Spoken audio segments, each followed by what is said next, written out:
Hello, everyone. Welcome to the Star Family Wisdom Podcast. I'm Jenna Layden, founder of Star Family Wisdom and a former global vice president for Whole Foods Market. Thanks for being with us today.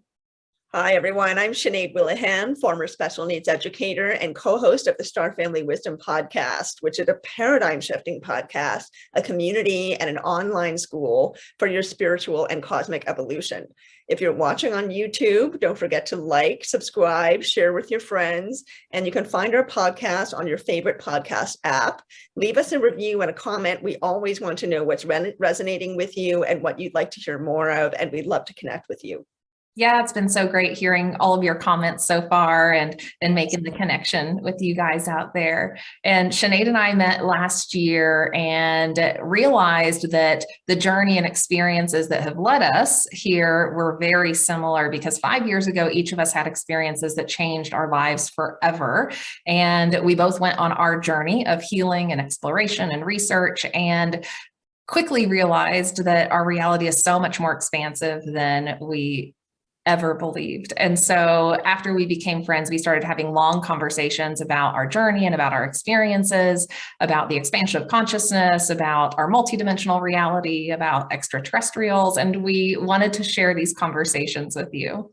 Yes, all the things, because we know that we're not alone on this planet or in this universe, and there's time for everybody to know that.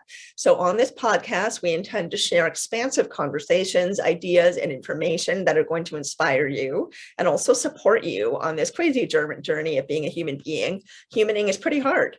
We're going to explore ancient clues about our untold human story and real life supernatural experiences, lost knowledge from the stars, and spiritual wisdom that empowers you to transform your life for the better.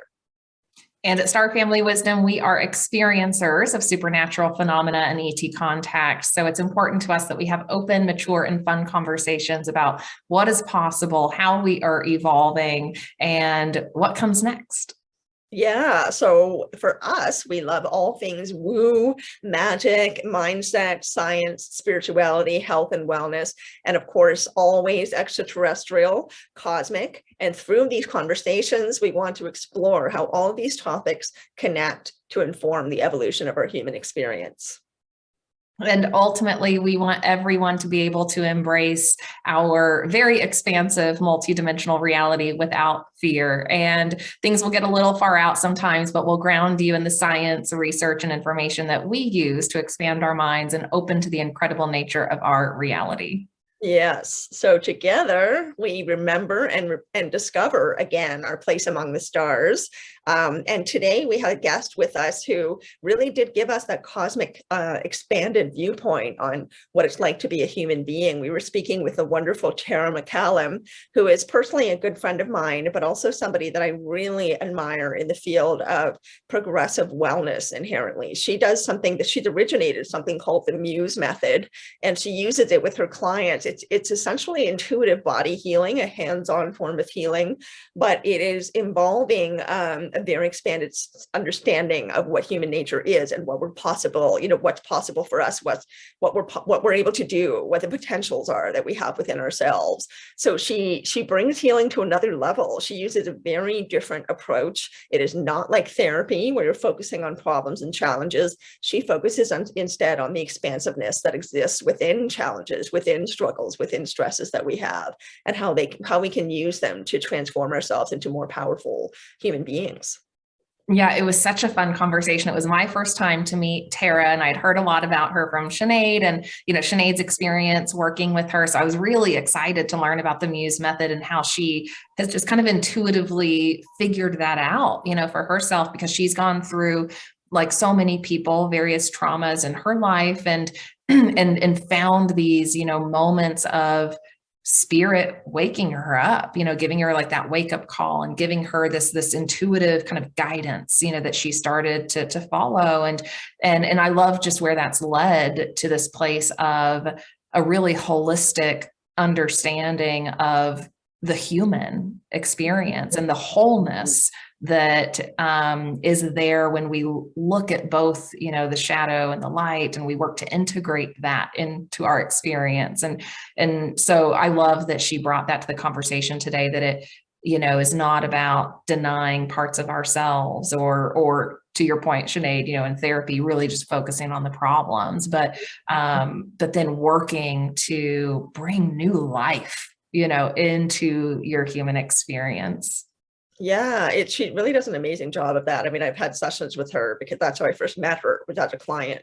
So I had 10 sessions with her a couple of years ago, and it was just mind blowing. I mean, she's unbelievably intuitive. She's so good at helping you reframe your perspective in surprising ways. I mean, I feel like, as adults, we often say that not a lot surprises us anymore. There's not a lot that's surprising or unexpected. Could be shocking, but maybe not surprising. And she just continuously surprised me by changing my mind, helping me change my mind, my perspective, my outlook about things.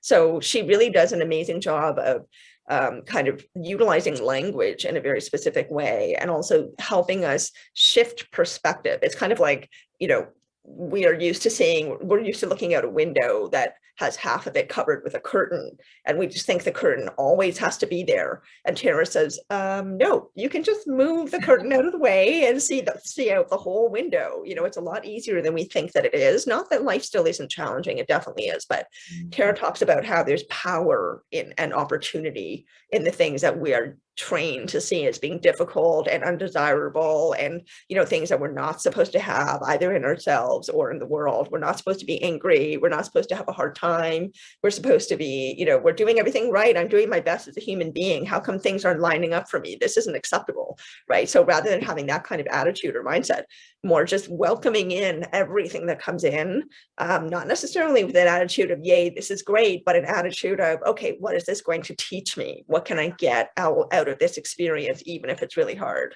Right. Yeah, I loved the part of the conversation where she talked about that, kind of sense of like allowing anger, like you need to allow anger, you need to allow space, for these emotions and things that we feel deeply to arise within us, right? Because when we don't do that, that creates all sorts of other problems. And so I love how she really invites that, invites that experience, which is uncomfortable for us. I think especially in my journey early on, as I was, starting on the healing path, allowing those emotions to come up that I had been denying was really uncomfortable, right? Because we don't really get taught that that's okay, or we don't have people around us that are comfortable holding space for that. And that's huge, that we end up in these relational situations where we're saying, I don't want to see that anger. I don't want to see, the tears. I just want you to be happy. You just need to be happy over there. Right.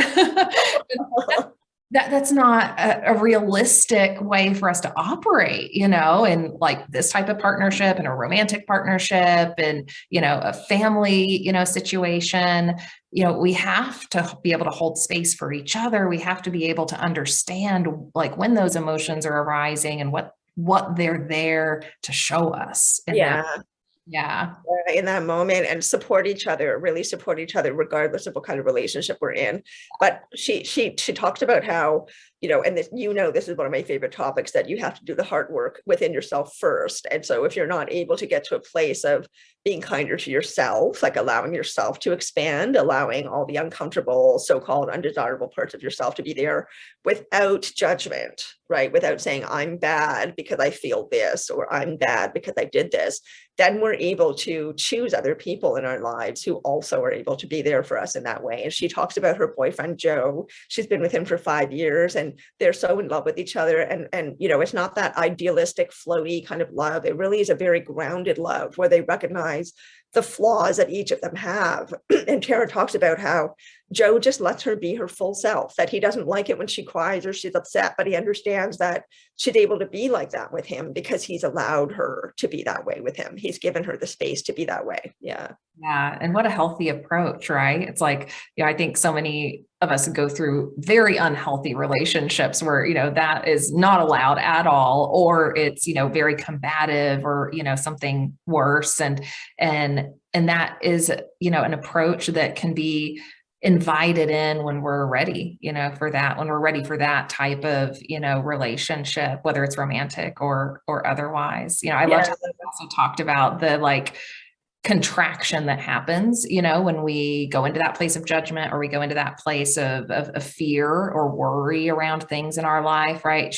I loved how she talked about, this idea that we always feel like we need to have the answers, right? And that comes from a place of worry and doubt and fear sometimes. And that contracts us and prevents us from, expanding into what's available, right? And calling in what's available to us. And so, she walked us through a really great exercise at the end of the episode. So watch all the way through, because at the end of the episode, she walks us through, a 3-step process that helps you when you encounter that moment of intense contraction. Yeah. And I love that she also dives into a couple of her own really difficult experiences that she had. Like, she had a really terrible divorce, but she's still on good terms with, she managed to create good terms with her ex-husband. And then also she talked about this illness that she got, which ironically was called help, which she took as the universe saying to her, you really need to address the ways in which you're neglecting yourself. So she helps to ground us in these things that she's talking about by giving us relatable real life experiences as well. And I just love that. She has so much to offer. We're going to have her back for another one. Like, we say this about almost all of our guests because they're so fabulous, but honestly, I'm so inspired by everybody we bring on. And Tara is really something. It was one of my favorite conversations by far with her today. Me too. And so it was so impactful for me too, having, and I'm sure for you as well, having left, a structured kind of corporate, or at least for me, corporate world job. And in that setting, in our previous lives, there's a lot of that, just go, go, go, and, operate at your full capacity at all costs, not tuning into yourself, not showing up, as vulnerably as you can, with others, because you're in this place of just achieving and accomplishing, and her journey, realizing, having this wake up call that, she hadn't been listening to her body. She really hadn't been, allowing, herself to operate in a way that was actually really healthy for her, is such a huge lesson I think so many people are going through right now. And, I think even the pandemic, kind of helped that shift for so many people, that we started to realize, what have we been doing? Why have we been operating in these really unhealthy ways? And so I think her story around her journey, with that, is going to be so impactful for people who are, maybe still in that place. Yeah. I think so too. Yeah. And I love that she really comes through with this attitude of, each person's path is different. Each person's experience of wholeness or healing is different. Health is different. It's all about listening to ourselves and not being so focused on the external stimuli and the external rules that tell us how we're supposed to be. Yeah. Yeah. Because we have a lot of intelligence within ourselves and within the universe that we can tap into, right? We don't get taught that from the beginning. We don't get taught to listen to our own intuitive insights and to trust that and to trust the universe. Yes. Yeah, she mentions that. I mean, she talked about how when she's doing a session with a client, there are 3 entities involved: herself, the client, and the universe. And she also mentions, she didn't say that, she didn't say this in that phrase at that time that she was speaking during the interview, but with me, she said that, there's ourself, and then there's our muse, and our muse is our true self, the true powerful self that we really are, our natural state, which is automatically connected to the universe. So it's almost like there's 5 entities involved, right? There's her muse, her client, their muse, and then the universe, and all aspects are interconnected. It's a really beautiful way of working. I love how she explained it. Yeah, I love that too. And just such a good reminder, right, that we're not alone in this journey, right? That, sometimes it feels like we are in control and alone in our human body, but there's all this support around us that we can tap into, all this intelligence around us that we can tap into if we're willing to ask for it. If we're willing to ask for it, exactly. And if we're willing to know that and understand that it's unseen. It may not be a book you can get out from the library that's self-help. It may not be like a physical therapist office that you go to, but it is just as real and just as valuable. And coming onto the spiritual path starts to help us understand where those opportunities lie. So Tara is somebody who really integrates that. I love that so much. And maybe this is a good point where we can just jump into the conversation with her. What do you say? Yeah, let's do it. So check out her information in the show notes. We've got links to access her sessions and how to contact her. We talk about her art in the show. It's so beautiful. So check that out, and don't forget to like and subscribe, rate, review, comment, and let us know what you're thinking about the episodes and what you want to hear more of. And we'll see you on the other side. We'll see you on the other side. Bye for now. Hello, everyone. Welcome back to the Star Family Wisdom Podcast. I am here with my lovely co-host, Jenna Layden. Jenna, how are you today? I'm well. Hi, everyone. So great to be here with the wonderful Tara McCallam. We've very much been looking forward to this conversation. Tara is a truly unique soul in the world. And I'm not just saying that because I'm slightly biased. She's somebody I know in my personal life. She really is wonderful. And she's an artist. She's a business owner, and she's a wholeness coach. So Tara, we've been so excited about talking to you, and thank you for being with us here today. Thank you too. I just love what you both are doing for the world and what it's going to help people to connect to. So I'm excited to be part of it. Oh, thanks, Tara. It's so good to meet you finally. I've heard so much about you from Sinead, and I know you two have some past connection, and so we'll talk about that. But I've just heard so many beautiful things about you and the work that you do and how you support women, especially. And we're just excited to talk about that today. Well, thank you. Thank you so much. So Tara, I just want to give a little bit of an introduction to the audience as to my connection with Tara, because Jenna, you just referenced that. I started off as a client of yours, and then we ended up kind of recognizing each other and feeling this familiarity and this real connection, and ended up becoming dear friends. But Tara also has a lot to offer. And so I really want to get into that today and share you with our audience, because you have so much that you're doing that is bringing real value, like real concrete value and change and transition and transformation to people.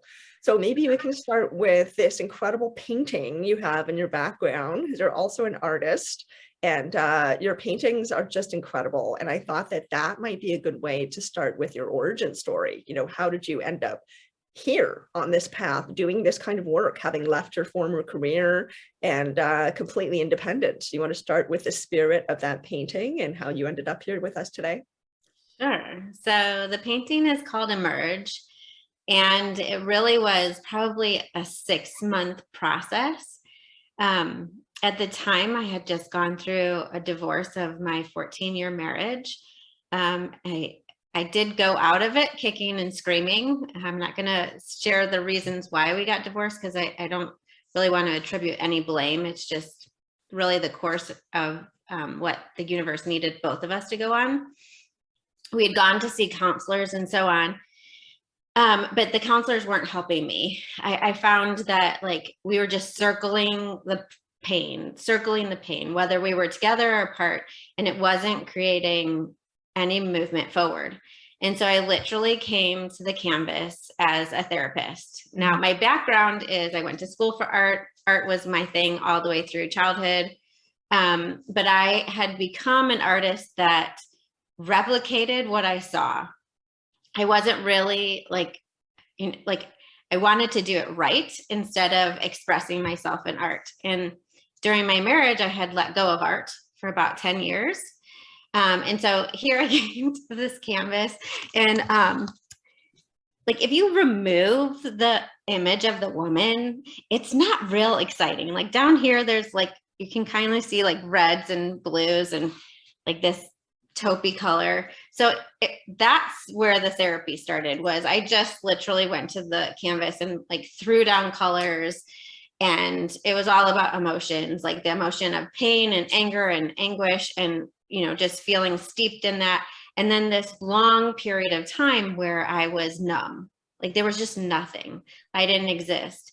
And then it was like Spirit said to me, like, but there's this movement that you're moving into, to this golden space, and also this space of like openness. So that all that went on the canvas, and I thought, well, this is kind of ugly, right? Like cool that I'm using it for therapy. And the canvas literally would talk to me.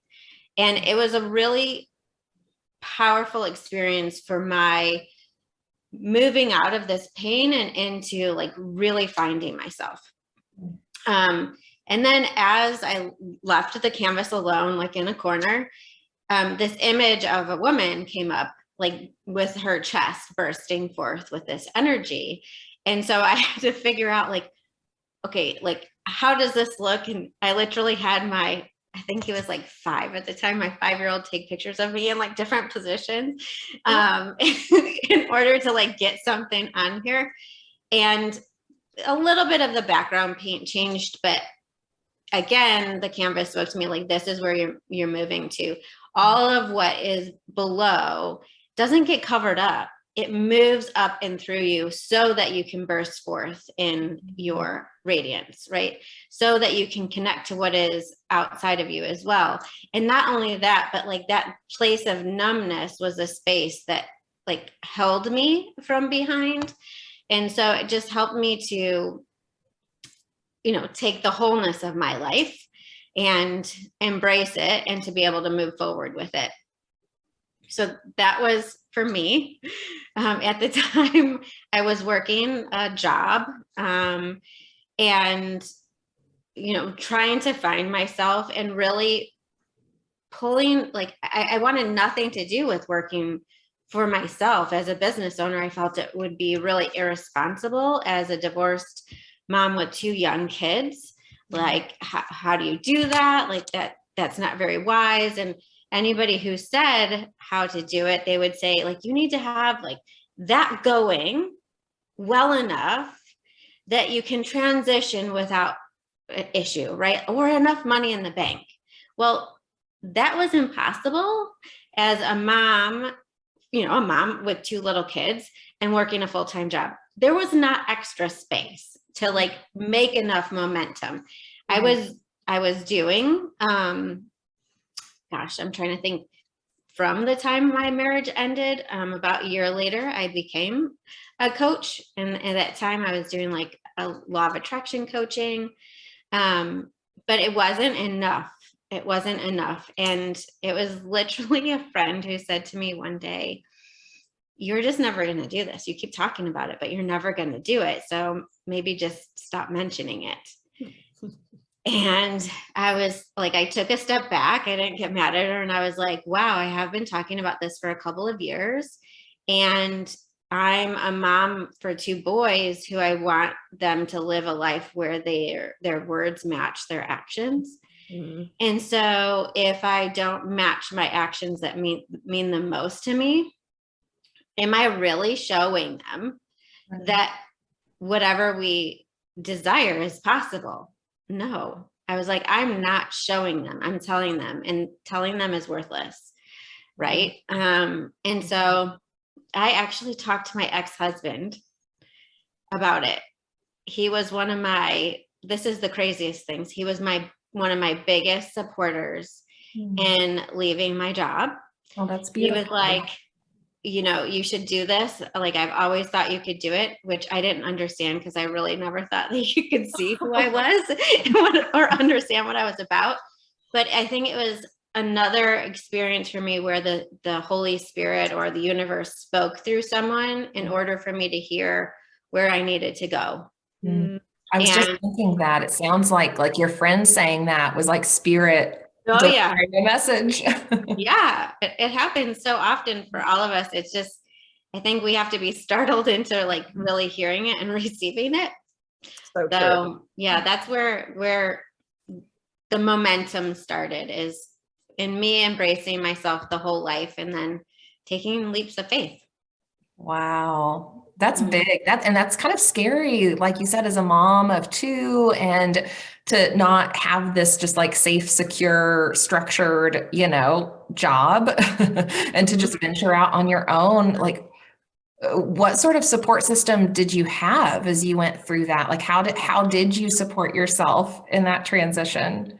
Great question. So, I mean, I think at the time I had maybe $8,000 or $10,000 in the bank. So I had a little bit, but that's not much, right? When you have expenses, you know, we had our own home and had all of that. And then I was like, if I have to, I'll dip into like my 401k. So I did all the research, like what I'm going to lose if I dipped into it. But I'm going to tell you, my biggest support system was I leaned fully into the promise of the universe. And I knew that all the way through my life, I'd had my own back. No matter what had happened, like I'd had my own back. And so I had to, like, every time I would get scared, I would just say, you've never failed so far, in a way that like has left you, you know, on the street. And literally I've been on, I say on my own since I was 15, because I was emancipated at 15. And so if you can be that bold, and I did not see myself as bold at 15, but if you can be that bold that you're following your way forward, you can guarantee that the universe is going to come right behind you and go, if you just listen, I've got you. Like, we're doing this as a co-creation. And so that's what I had. I didn't have anybody else. My parents had already passed. You know, I didn't have any close family. I didn't have a plan B. So my plan A needed to work. I mean, I guess I did have a plan B. I was like, I can go back and get a job again. But that plan B stopped being a viable option really quickly. So, a lot of vulnerability that's required, a lot of vulnerability. And Jenna and I have talked about that a lot, how vulnerability is such a powerful thing, because we think it's the ultimate state of being disempowered and being weak. And this is one of the things that I love about your work, Tara. This is probably the key thing I love, is that everything that we think is a certain way, you see it the other way. So, you know, people who normally see vulnerability, and this is what we're taught, right, on mainstream culture society, it's weak, it's weakness, it's being disempowered, it's like the lowest, smallest form of being yourself. But we know, if you're a spiritual practitioner, that's not actually true. If you're able to go into that space of deep vulnerability, say to the universe, like Jenna just said to the universe recently, okay, fine, you know, I give up, just give me all the, you know, all the support you can, because I got nothing right now, right? and then of course that's when that's when it shows up. Yes, that's when the universe shows up more, because we're in that place of full receiving. So I just love that you talk about that, Tara. And you know, I'm thinking right now about your sickness, your life-threatening sickness that you had, which was called HELP. Yeah, I mean, the actual name of the illness is called HELP. If you can talk about that, because that's another amazing example of you being in such a state of deep vulnerability, and then, you know, the universe comes through. Can you talk about that a little? Yeah. Before I talk about that, I just want to say the space of vulnerability, to me, that is true vulnerability. It's having ourselves open, knowing that what's going to be showered upon us is kindness and grace. Whereas most people think it's like, you know, somebody cowered over being whipped or something. Right. But our true vulnerability is opening ourselves up to receive and to give, right? Yeah. It's like, that's the power. So to me, I'm like, whenever I'm feeling the quoted vulnerability, I'm like, I just actually move to this space of like opening up my body to remind myself that's truth, not what I am projecting on myself. But I did help. I find it comical that the universe did bring me this syndrome, which is really scary. So I was pregnant with my first son, and we were, I want to say 7 weeks before he was born. And the pregnancy I really ignored. Like, I was so about being productive that I hated when anybody pointed out that I was pregnant or that I should sit down or anything else, because I was just like, ignore this. When I'm a mom, I'll let you know. But like, just ignore this. Like, I can keep on going. I was that person where I'm like, I'm fine, let's just keep on going. And I ignored all the signs of the body. And so my body was like, okay, girl, we're gonna like bring you a real wake up call here. So HELP syndrome is where your liver enzymes spike, your platelets diminish, so much so that you don't clot, but also you could bleed out of anywhere, like your eyes, your nose, your mouth, if you're cut, right? And so here I am about ready to have a baby. I didn't know that was what was happening. I started having contractions, but they were odd. And so I went to my doctor, and there's 4 women there. And the one woman who had said to me, you know, the best way to have a baby is naturally, and to like wait, you know, like wait until you're really dilated. That's who I saw. And she sent me to the hospital right away. And I was like, something's up, because if I'm only 2 centimeters dilated and she's sending me to the hospital, something's up. So I was in question there. The second doctor who was on call came up, and she was mad that she was called, because she's like, you're only 2 centimeters dilated. Why am I being called? And then she left the room and never came back. And who came in was the anesthesiologist. And he's like, we're going to take you in, and we're going to, like, you're going to have your baby today. So I was freaking out. And they're like, this is a big deal because you could bleed anywhere, but we're going to do a C-section. So my mind is like, you're going to cut me? Oh my God. And this is going on. And they're like, because if you don't have your baby today, you could die. Oh, wow. You could die because your organs could explode. Oh, geez. Yeah. Oh my God. That is so scary. Totally scary. Cause I'm like, I've got it, right? I'm the person who I've got it, and like nothing bad's ever going to happen to me. I was what I call toxically positive. You know, I had gratitude journals at the Yazaz, and Right. you know, I could do anything. And so here I am at the hospital, gonna have the baby, and they have to put me out. And then I came to, and I was really, really sick. And I remember sitting in the room on the second day, like in the hospital room, and the nurse saying to the main doctor, so the fourth one actually, she's like, do we need to take her to ICU? Like, does she need a blood transfusion? Like, this is really bad. Wow. And I know that this is where spirit spoke again, because my doctor said, take her off of everything. She will heal herself. Whoa. That's And really bold in a situation like that too. Yeah. Right. Wow. I'm like, I'm not feeling so great, but okay. You know, Are you sure, doctor? you know, but at this, I didn't even have any doubt. It was like in that moment, I wasn't living very much of a spiritual life anymore, but I knew it was kind of like all the curtains were drawn back, and it was like, this is your time. You're being awakened. You're gonna do this. It wasn't even a choice. Like, you're gonna heal. And an angel just spoke through that woman. And so let's go. Now that, you know, my son is now almost 16 years old. It took me a while to do any further advancement on this journey. But I feel at that moment, I was awakened to what was possible and that I wasn't alone. Yeah. But I will say, I believe that my body was doing this because I was so ignoring it. I was so ignoring myself. Sorry, it makes me emotional. I just lived for everyone else and to do life right. I wanted to be the best wife. I wanted to be the best manager. I wanted to like excel, and I had ambitions to the detriment of really living. Mm-hmm. And so my body was like, if you're going to hate on us and ignore us, like, you're just not going to live anymore, because this isn't really living. God, I feel that so deeply. I'm getting emotional now thinking about that, because so many of us do that to ourselves, right? We don't even realize until like a wake-up call happens. Mm-hmm. Yeah.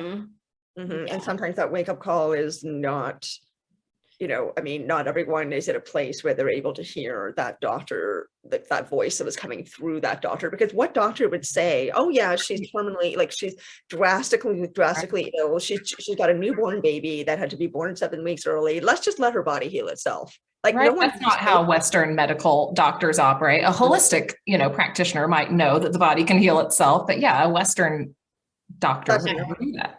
And this is what, I really believe that when spirit needs to speak, it will change the words that people say and change like the trajectory. And then what we do with it is our own choice, right? Yes. But I don't think that she would have said that of her own volition. Not at all. I agree with you guys. Wow. How long did it take you to go through that healing process? What was that like? And how did you focus on your own healing? The healing of the body was excruciating. Like, so, I asked a lot of people who had C-sections, I was like, how long were you in pain? Because I mean, I was in a lot of pain, a lot.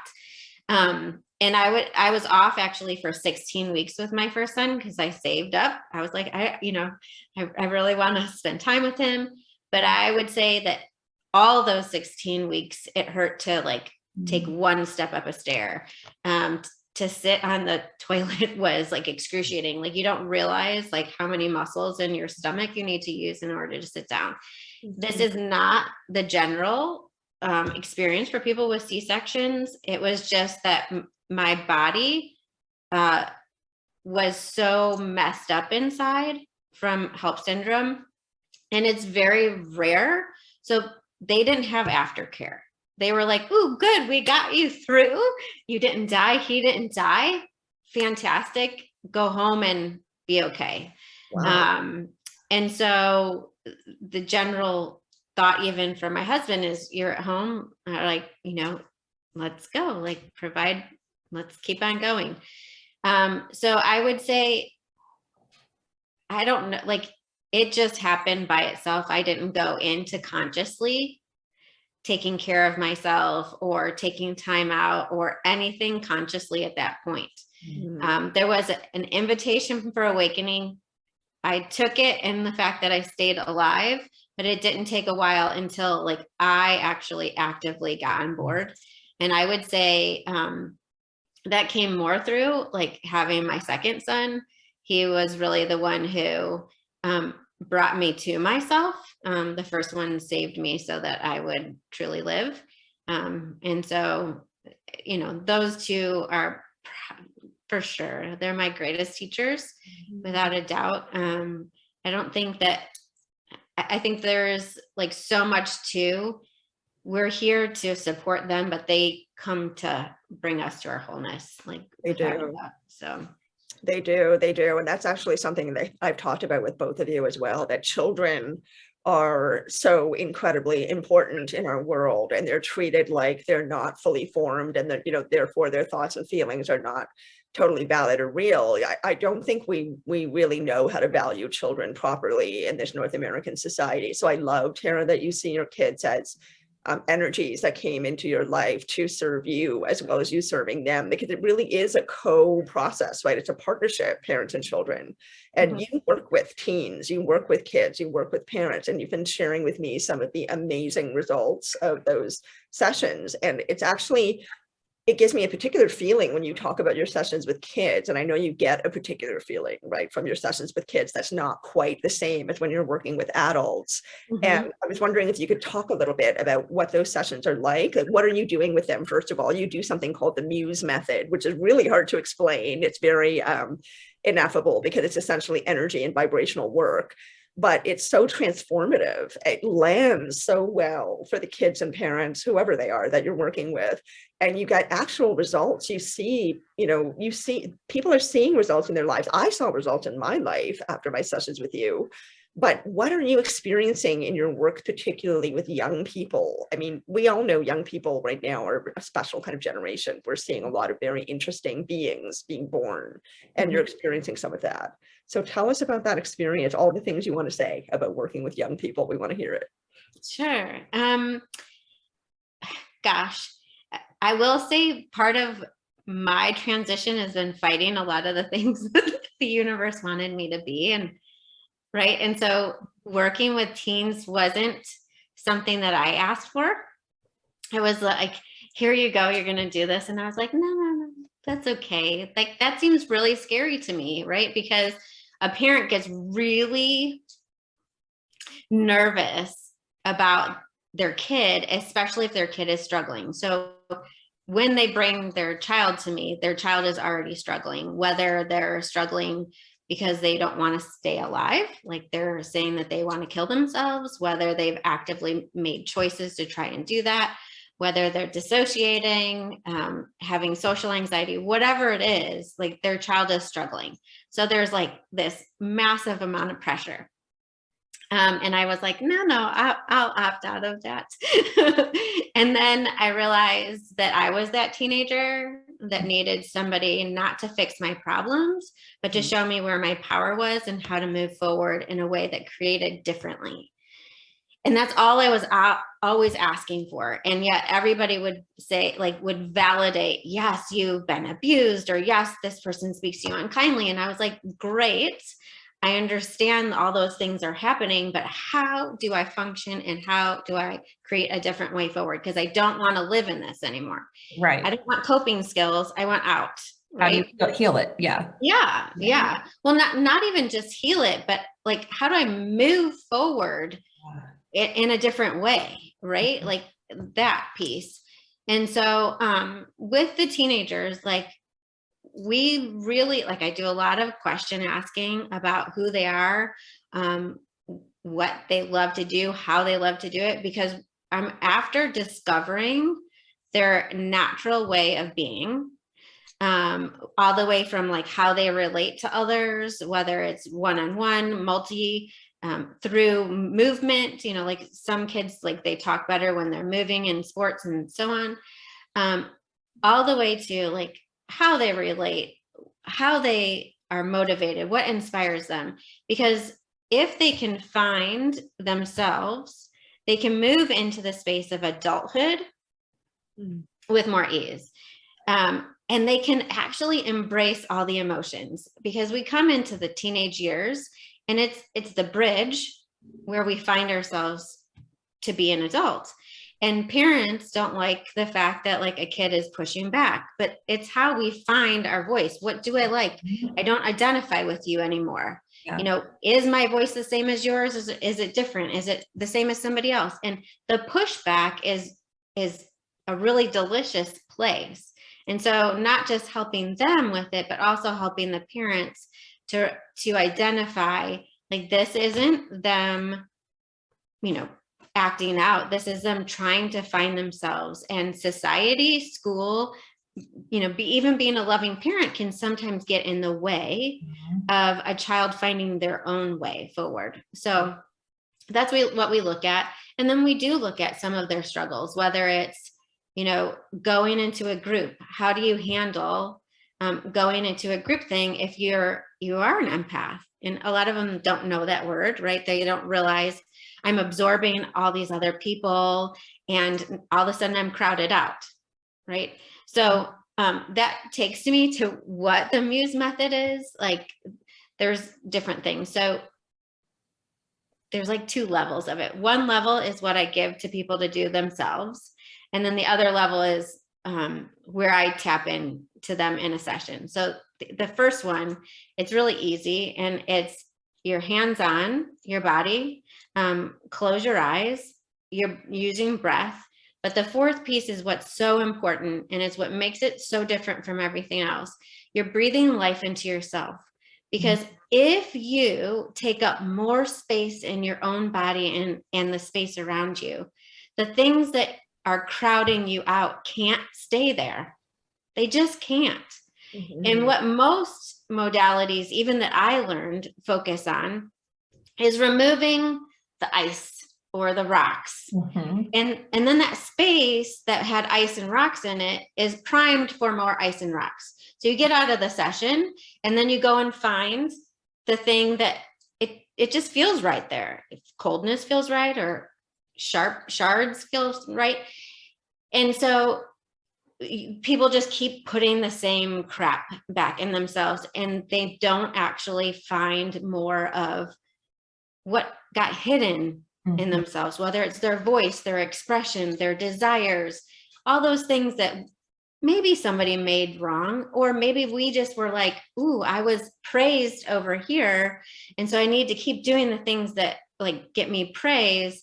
And you lose sight of, oh, but these things like give me meaning and like they make me feel alive.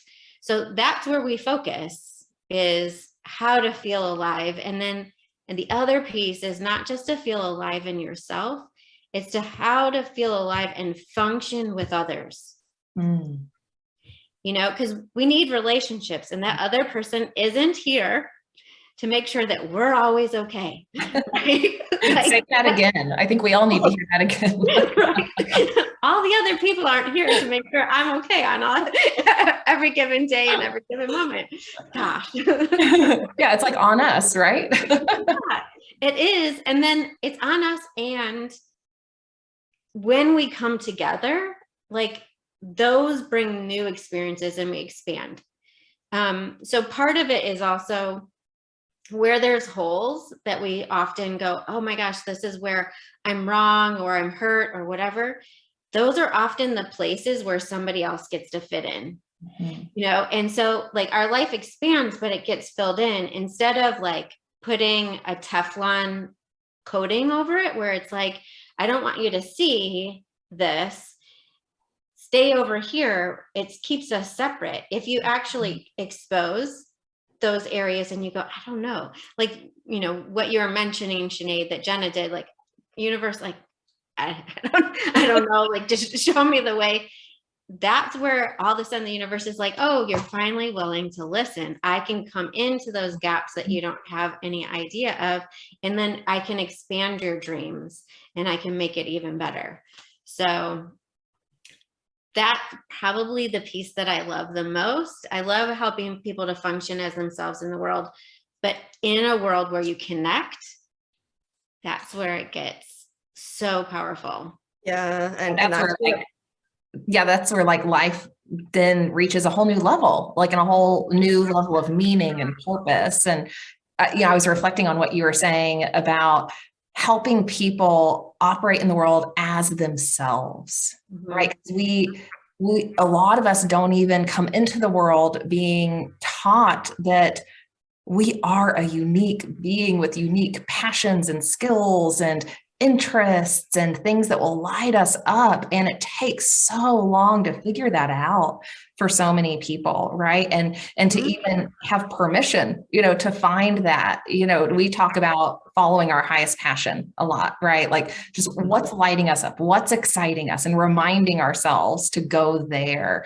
But it's a journey to get to that place where you're allowing that. And I just love that you are helping young people on that journey in a way that, so many people didn't get to experience. I think that's so powerful. And I just want to appreciate you for that, Tara. Thank you. Ditto.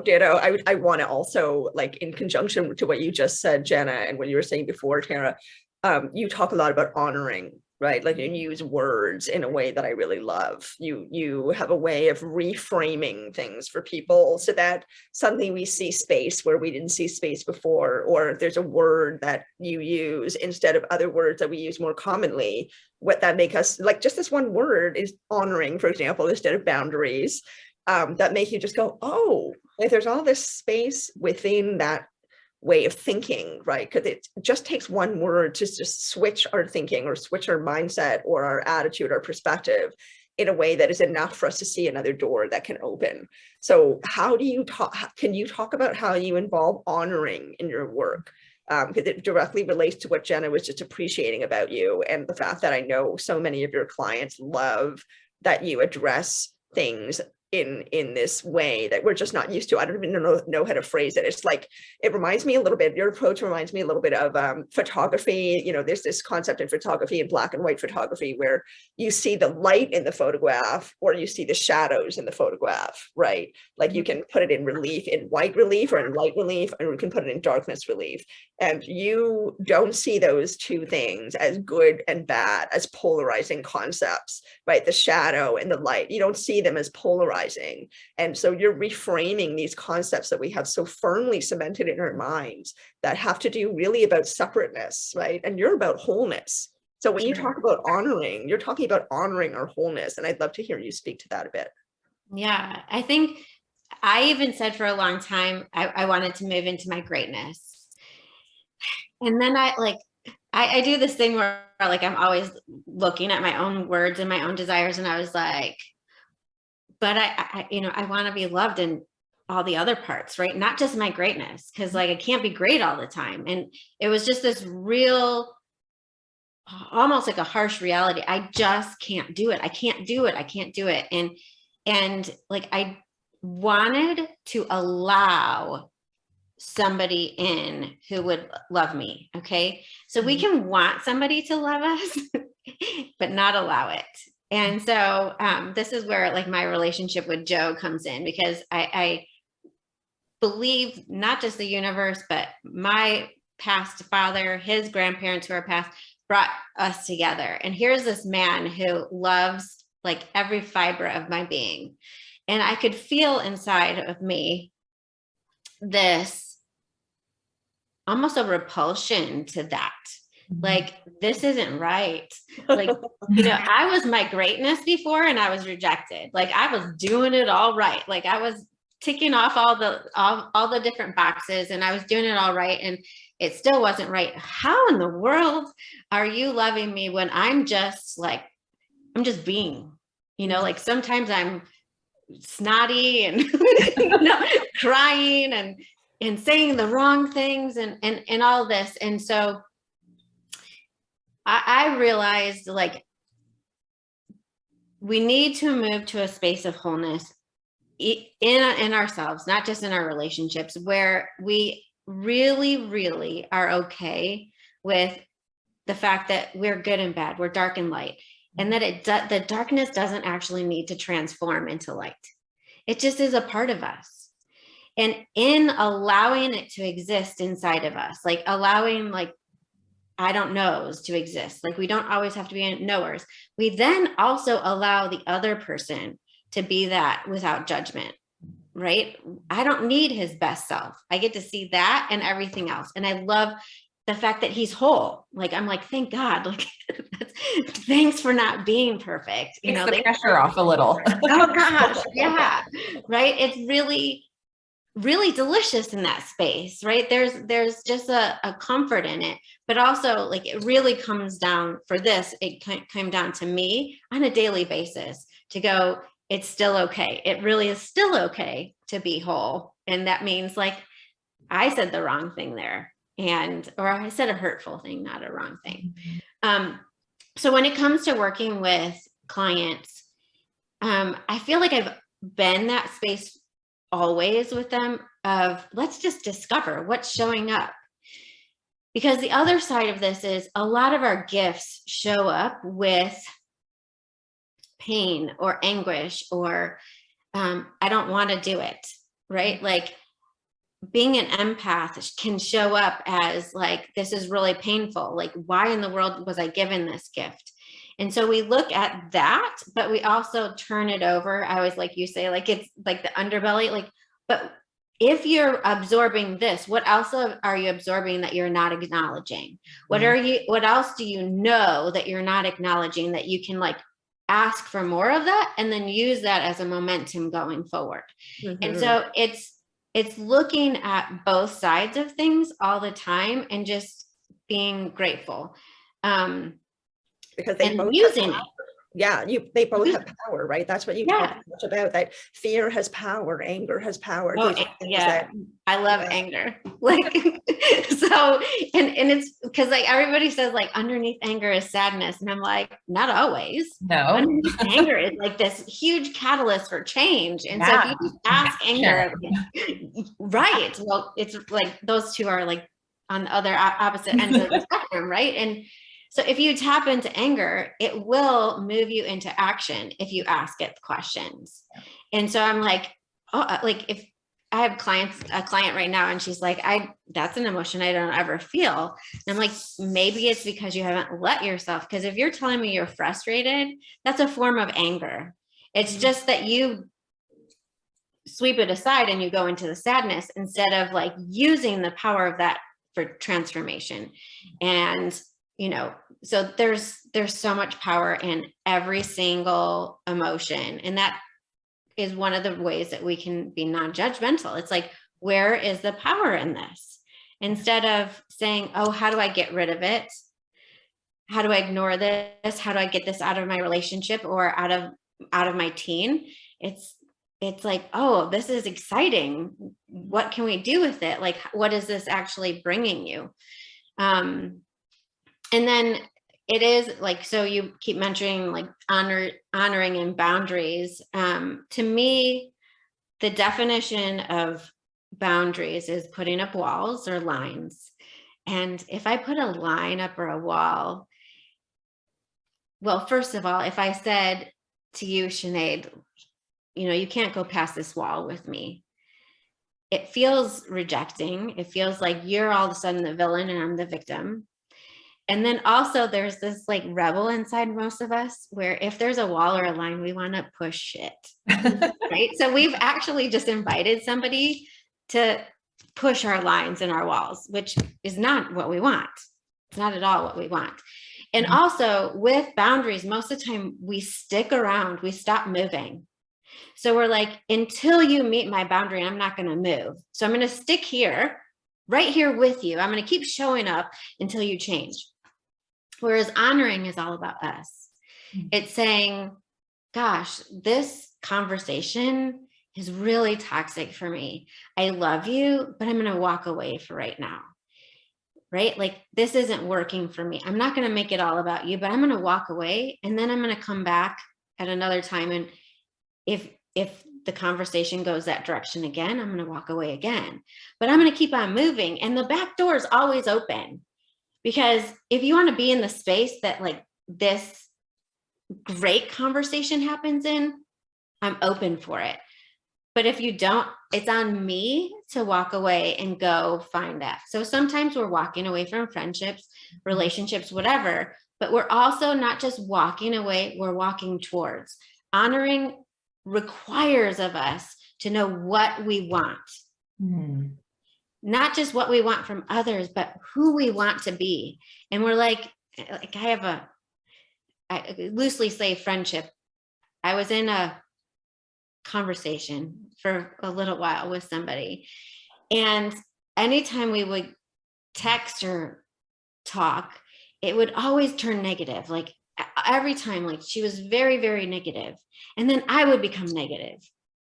And so I spoke about it and I said, you know, this isn't fun for me. This is what I like. And, you know, I tried to change myself. Like, okay, I'm just going to talk about things. I'm going to ask different questions. And I was like, this isn't working. And so in the end, I had to go, the relationships I love are the ones that are like deep and meaningful. And we both go out like feeling expanded. So I walked away. I walked towards the people who it's just luscious to be in their space. And I didn't wish her any harm. You know, I'm like, I hope you find the people who you want to be around. And if that's complaining, cool. No business of mine. People have to be where they're at, right? People have to be where they're at. Yeah, you know, and you know, there's times where I complain too, you know, but it's not what I want to do all the time, right? But I can't expect her to change. I can give her the invitation, but if she doesn't take it, it's on me to honor myself and then to go find people that are that space naturally. I love that reframing. Sorry. That reframing of boundaries versus honoring is so huge. I've never heard anyone talk about it that way. And that feels so much better to me. You know, that idea that it's not a hard line. It's not that wall of separation, right? Because I think that's what causes so much of our struggle and our, you know, internal, you know, sense of like dissatisfaction with life is just all this separation that we, you know, experience and create. And I love that idea of walking towards, right? What's honoring for you. I love that.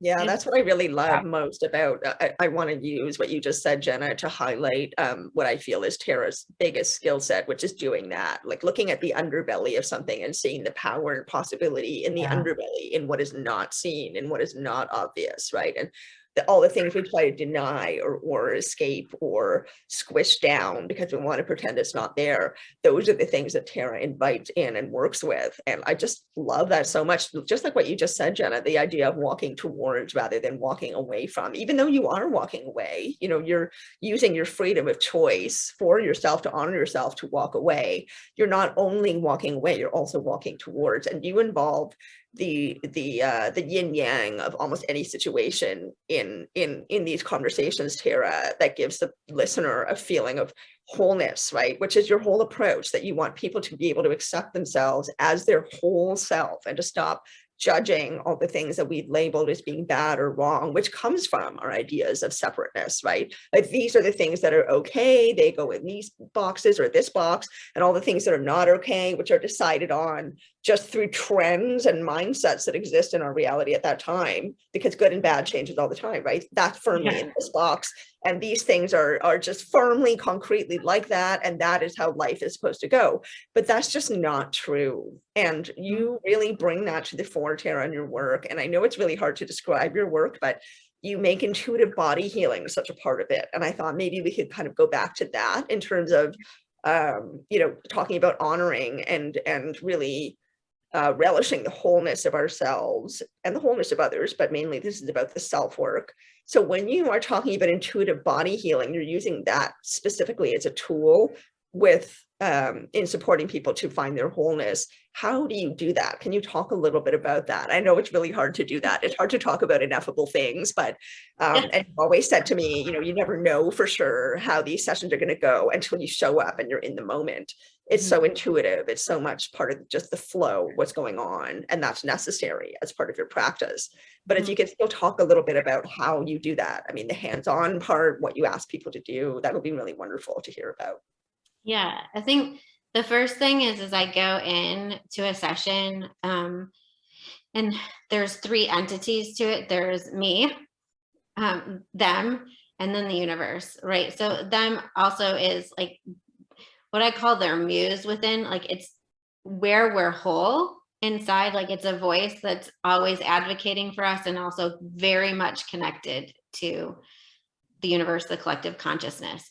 So there's a three-way thing, and I empty myself out of really any ideas that I have, anything that's worked for somebody else, because when we start to do the work, I'm completely tapped into them and what the universe or their muse has for them. So that's first, and that's not always as easy as it sounds, because there's a part of us that wants to show up the best for people and have the answers. And I've learned throughout my time to stop having the answers and to have better questions, because then the answers come. And so, as I was saying earlier, like it is about hands-on. So hands-on, the client is almost always virtual these days. So I love that piece, because then they're not reliant on me as the one who's doing this to them. It's coming from them. So hands-on is because we need touch. Like from birth, our body is required to be in contact with touch. But most of us look for other people to be our touch points, in every way. And so this is like, find the place on your body, wherever it is, and it might be all kinds of places, where all of a sudden you just feel like you slotted in. So I get people in tune with their body by asking them that. And then we close our eyes so that you move out of the brain. So the work that I do is experiential. It's not mindset work. We're really tapping into, most people live from here up and then just take their body with them. So I'm awakening the here down, where our cells and our whole, everything that we are has so much wisdom, and it's really connected to the universe. And so it's why we know, but we can't explain. Like, I need to go there. That person's mine. And if you gave me half an hour, I'd be able to explain it. But my body knows initially, like, oh, something bad's going to happen. Like, I need to move out of the way. Whatever it is, it's not just gut instinct. It's literally every single cell of our body that has information for us that most of us have been taught to ignore. Yeah. And to silence, right? And so all the way from like how we want to move to desires we have to instinctually reacting.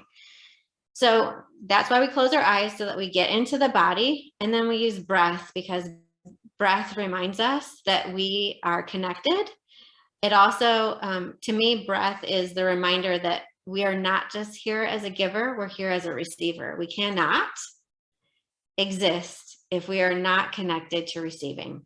So those three, if you want to do it, we could do it for like 30 seconds. Yeah, that would be great. I was just thinking that. You read my mind, Tara. So I just want you to tap into yourself. And so the best way to do it is if we all close our eyes and just breathe, and then you move your hands until you find the place where you're just like, okay, there. And then we'll just sit there for like 30 seconds. Okay. So if you guys can say to me, I'm there, because I'm going to close my eyes and do it too. But allow yourself to move a little bit with your hands.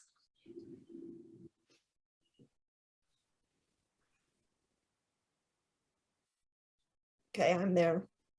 I'm there. Okay.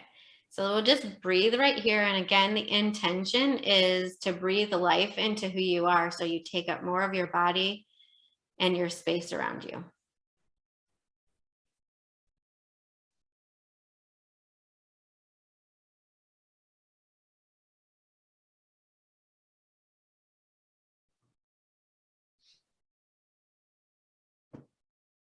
And just because we've got some silence right now for people who are listening, do you encourage people to breathe in a certain way, Tara? Like, do you do the, in through your nose, out through your mouth thing, or is it just however it feels right to the person who's doing this exercise?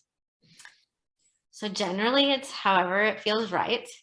So I'll let you guys open your eyes, but so we can come back for a second, and I'll talk about breath, but even for the 30 seconds that we did it, how do you feel? Good. Prince. Yeah. Awesome. Sinead, where were your hands? I didn't see. Where were your hands? My hands were on the back of my head, one on the back of my head, which is a place that Tara introduced me to, actually. Like, I wasn't connected to that at all. I was putting, I don't know why. And then she said, try the back of you. She's incredibly intuitive. So we were having a session and she said, I feel like you've got this energy on the back of your head, just try putting your hand there. And I put my hand there and it honestly felt like something was unlocked. So ever since then, I've tried to make a regular practice of putting my hand in the back of my head, and then usually my chest feels good. Yeah. So the breathing helps me go into my body. I just immediately feel more in my body. Yeah. Yeah. I went to my womb. I thought up here at first, but then it felt like I needed energy and connection there. Yeah. Mm-hmm. Mm-hmm. And it may be different each time. And each experience may be different. So most of the time, for myself and people that I work with, you feel more centered, a bit more at ease, or a lot more at ease, and just more in tune with yourself. Mm-hmm. It brings about clarity, and you literally do take up more space. All the other stuff starts to fall out. There are times where when you go into that space, because there might be so much ice, heaviness, whatever in your life, and you start to turn that fire on, that emotions come up, or like you just feel like you're drowning for a little while. And so things like that can happen because you're taking up more space, you're melting the stuff or transforming it as it's moving out, and you can feel that like nausea or whatever as it's moving out. So, but it's probably the fastest way to honoring yourself and to moving into a different space in whatever you're doing. So I personally encourage people to do that for 1 minute, 3 times a day, like before you get out of bed, when you get in bed, and one time where you feel overwhelmed. And if you do it more than that, rock on. But we can each show up for ourselves for 3 minutes a day, where we're like, okay, I'm just going to breathe life into me. I matter right now. So that's that piece. But for me, when I do it longer in a session, it gives me access to what's happening in here. Like, it gives me access to where your muse is screaming, hey, I need to do this. And so a lot of times people will come into a session and they'll say, I'm struggling with this. And we don't really look at that, because over here is if you go and do this, all of this will all of a sudden fall into place or won't exist anymore. it's because you're ignoring your own needs. You're ignoring this voice that's saying, go on your own and, have your own job, whatever it is. Like a lot of times it's a forward momentum that we're trying to silence, and it's causing pain in another area of our lives, right? Yeah. Whether it's in our body or in our relationship, whatever. It could not be that like that relationship's bad. It's just, if you do this, your relationship will be better because you're fulfilled. Yeah. I just honor that moment too that you were talking about when you start to do this intuitive body work and allow that ice, to start melting, and how uncomfortable that can be in that moment. And, so many of us, we're not taught that it's okay to just cry and let that out if it needs to come out.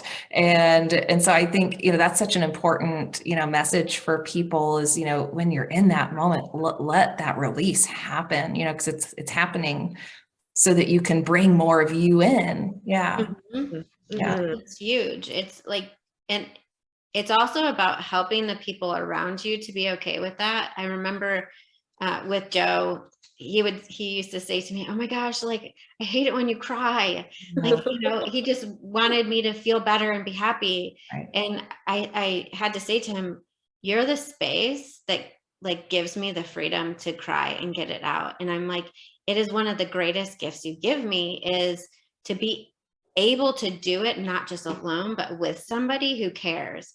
And so this is huge. And on the other side of this is something that's greater than happiness, which is deep connection and fulfillment.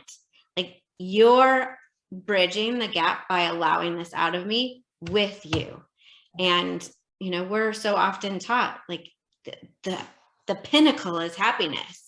But it's not. Like, happiness it's just another emotion. It moves. It's here and there. But there's other things that we can go for that are substantial and deeply connect us and, to each other and ourselves. Yeah, we really think, I thought so much about that, what you just said about happiness being the pinnacle. It's so ingrained into us that you will be happy if you have, or when you have, or if you create blah, blah, blah, blah, blah, A, B, C, D, E, and F. But the fact is that the human condition involves dissatisfaction. It's a natural part of our state to be dissatisfied, unhappy, whatever, because we're living in a maybe dimension, maybe, people have different ideas about this place that we're all in together. Jen and I feel like it's this third dimension, right, of humanity, where it's a dimension made up of duality, and duality is necessary for our growth, for our progress. We have to involve the full understanding of duality to really be able to grow. And you're talking, earlier at the beginning of our conversation today, you were talking about how you and your ex-husband went to couple therapy, and it was just this kind of roundabout conversation where you just kept circling through the same issues. And just now you were talking about, not focusing on whatever the challenge is at hand, but focusing instead in how you can use it. It just kind of reminds me of the way you have conversations with your clients, because it brings up the phrase, whatever we focus on, we make more of that. So if you're focusing on the problem, the challenge, the difficulty, the struggle, the stress, the suffering, you're going to get more of it. But if you change your perspective and see it as being something, as you've been putting it, something that propels you forward, it's an opportunity, it's a catalyst, it's a slingshot, it's whatever, to not resist it and push back against it, but to actually welcome it in, which is so hard to do. That's so uncomfortable, right? To allow discomfort or anger or suffering or whatever it is, to allow it to be in your life on a conscious level, go, okay, I'm just going to welcome this in and try to learn from it. That's so incredibly difficult to do. It is not what we're taught to do. Or with another person. Yeah.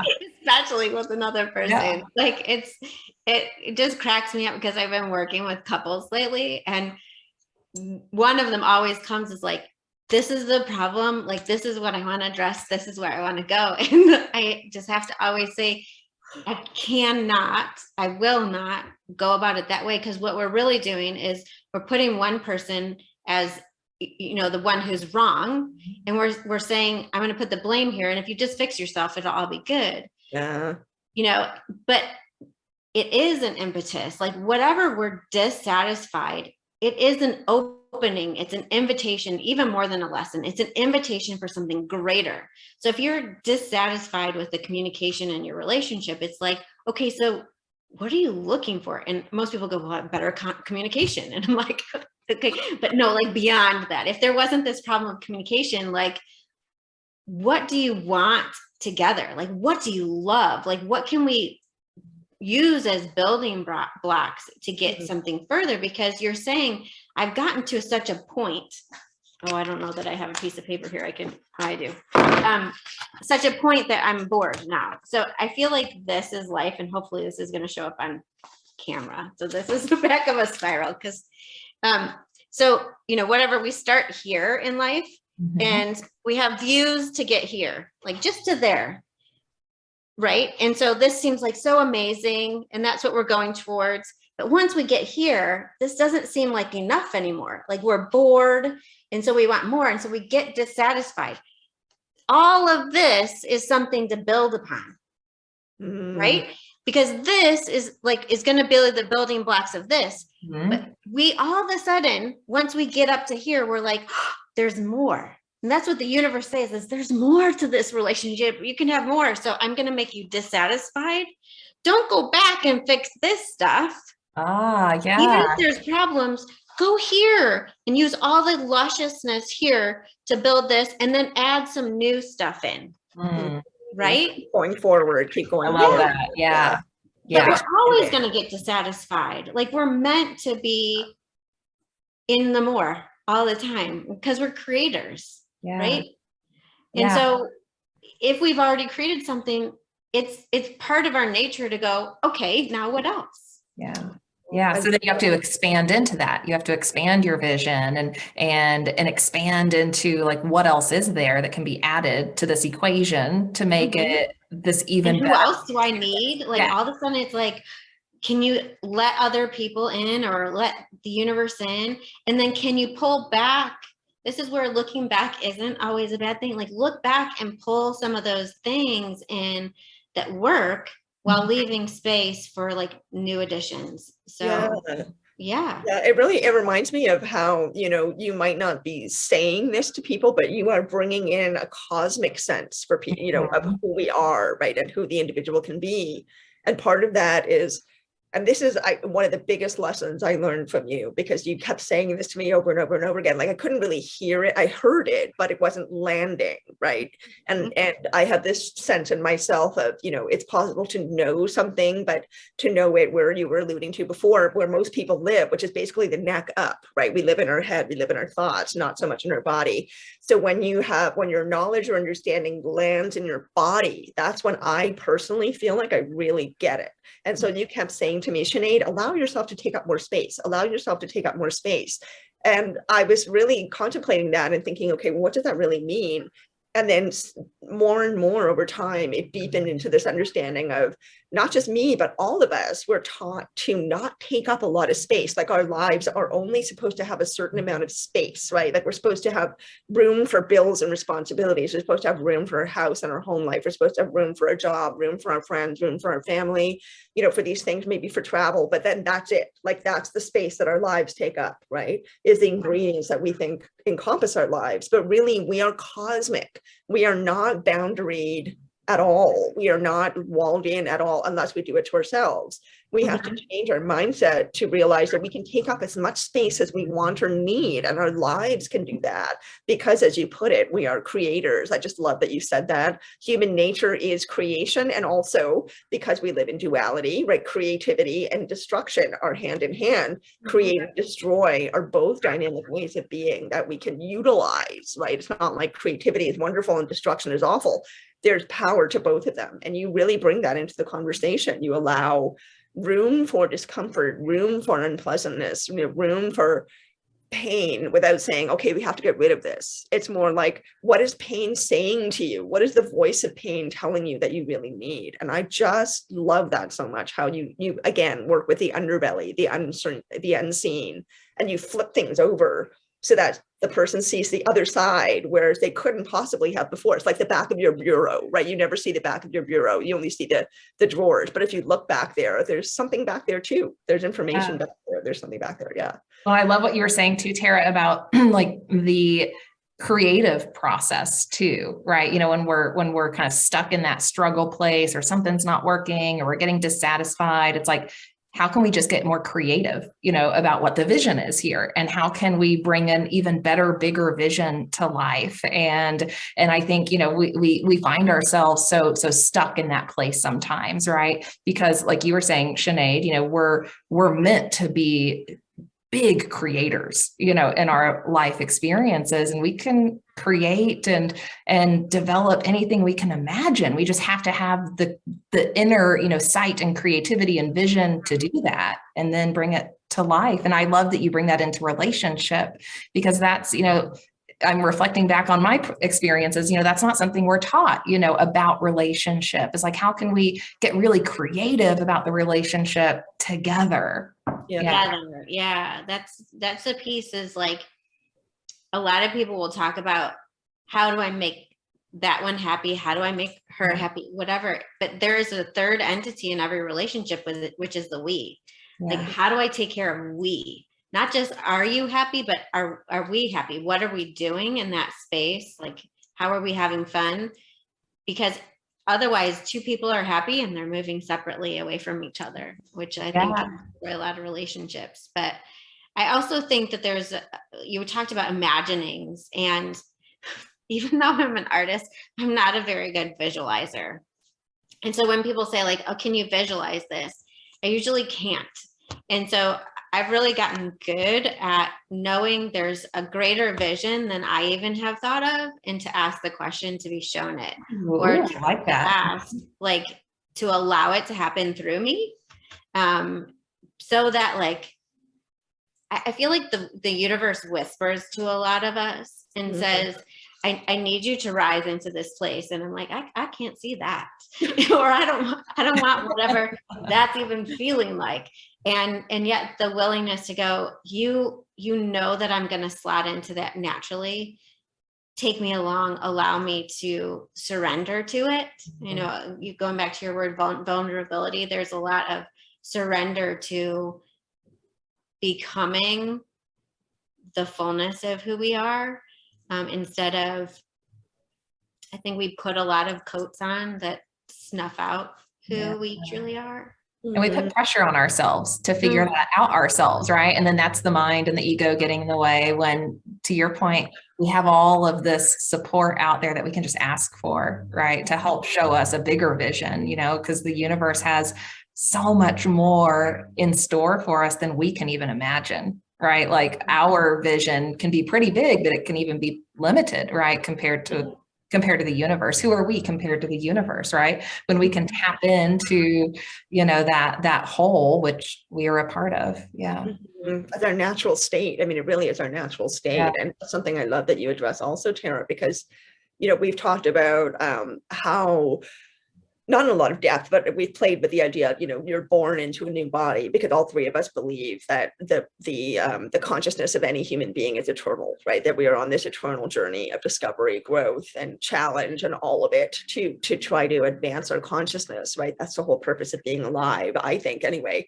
And then, so we're born into a new body, we're a newborn baby, and we're in our natural state of just receptivity and joy. And, you know, like, this is why babies are a joy to the world, because they really are the most pure, and I don't like the word pure, but the most, I guess, accurate representation of our true state, right?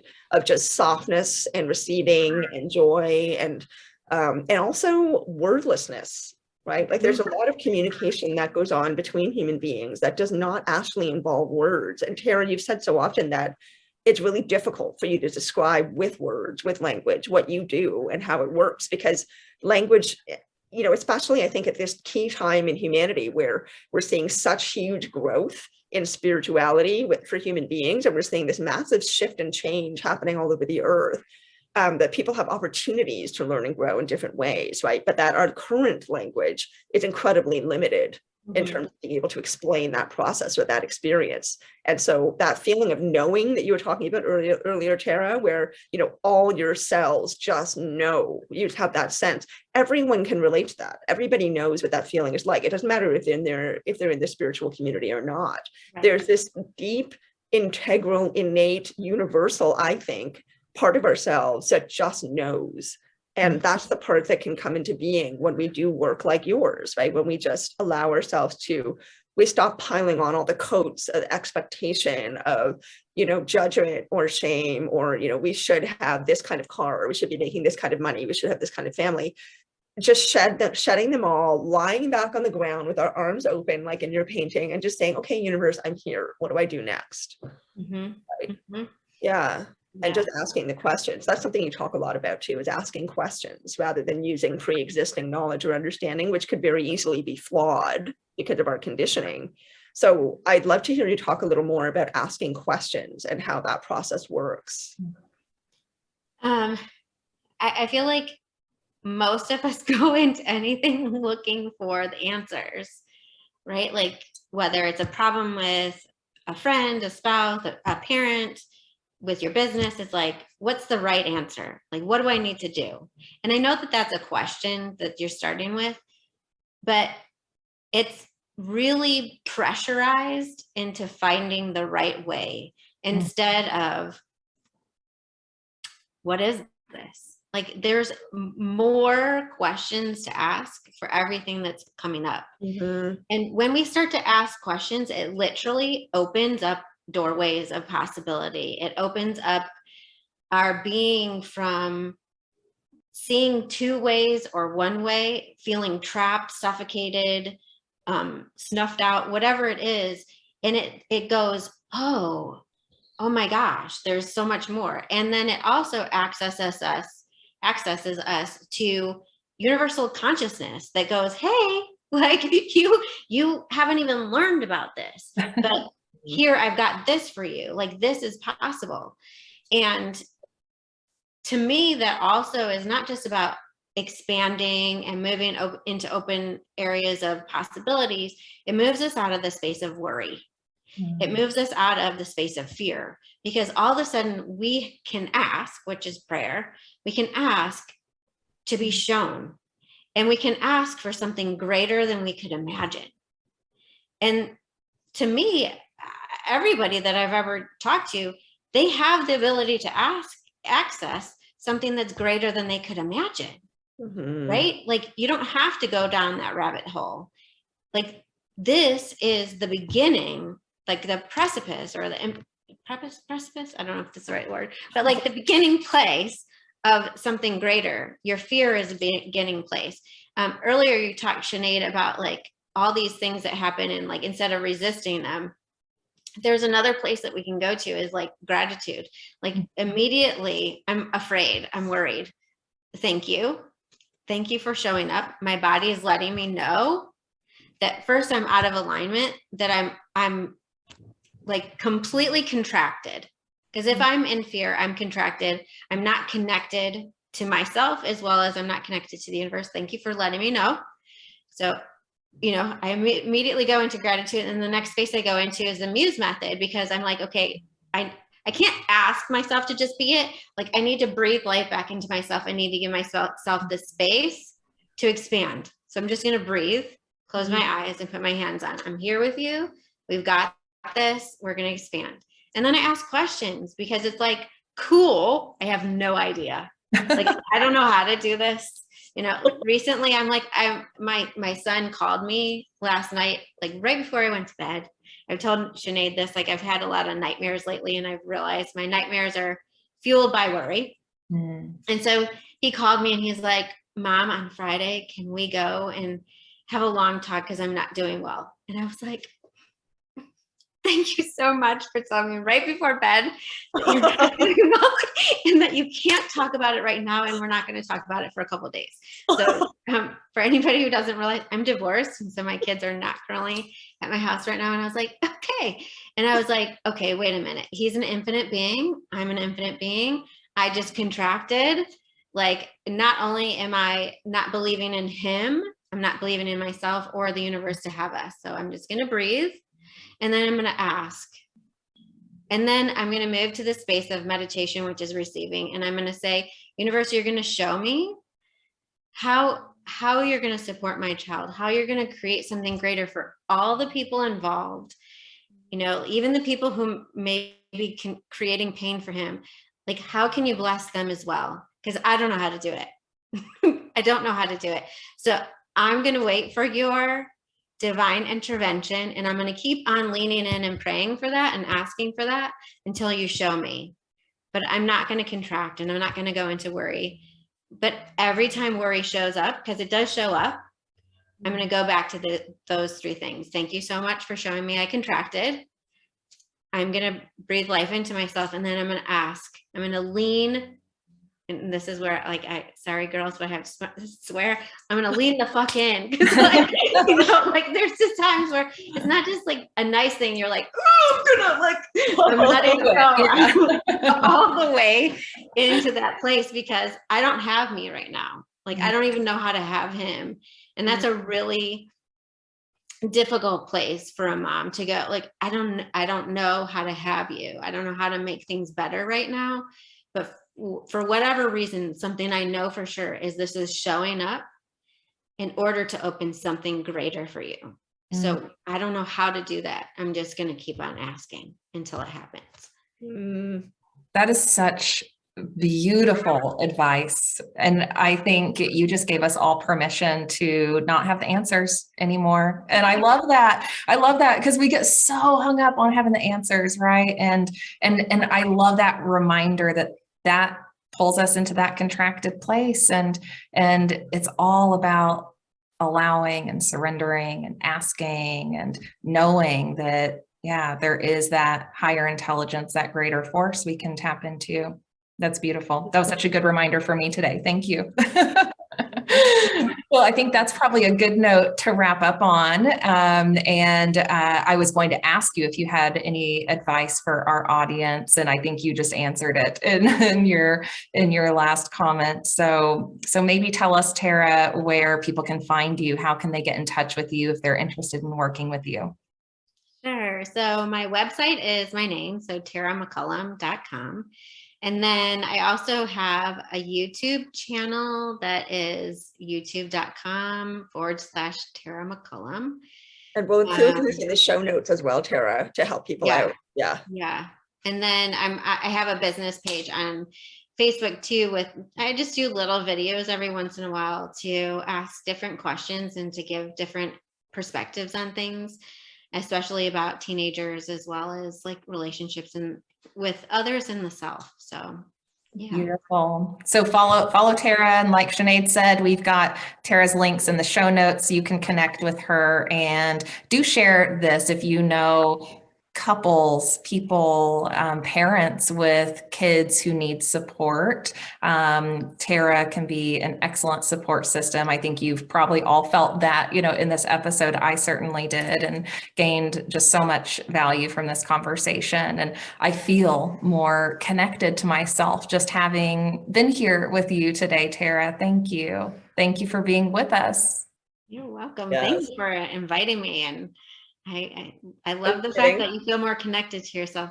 Yeah. I don't know that we can ask for anything greater. I know, right? Yeah. And yeah, reminding us of our wholeness and to embrace that. That's so important. This was, I think, such an important conversation for so many people. Yeah. Yeah. And how important it is. I mean, I want to emphasize again how important it is to reframe, right? To remind ourselves that there are different ways of approaching life, different ways of seeing, different ways of feeling, and that our old habits and patterns are not where we need to stay. We can branch out in any way that we want to. So Tara, thank you so much for being with us and for bringing this. I wish we could keep talking for like another 2 hours. I know. But, you know, it might be too much for our listeners. So we'll have you back to talk more about this. And your artwork is just incredible. And you do accept commissions. So if people would like to have really inspiring spiritual art, powerful art in their home, they can also contact you about that. We'll include that in the show notes too. But Tara, honestly, it's been such a pleasure to be with you today. As always, I just adore you as a friend, but also really admire you as somebody who's doing work and in this field. And you have such a unique perspective to bring. Yes. Thank you Yeah, guys. thank you for being with us. It was so fun, so fun. And everyone watching, don't forget to like, subscribe, leave a comment. Let us know what resonated. Let us know what you want to hear more about. Let us know what questions you have, since we're asking questions instead of having all the answers now. Right. And don't forget to check out the show notes, and we'll see y'all next time. Thanks for watching and tuning in. Thanks, everyone. Bye for now.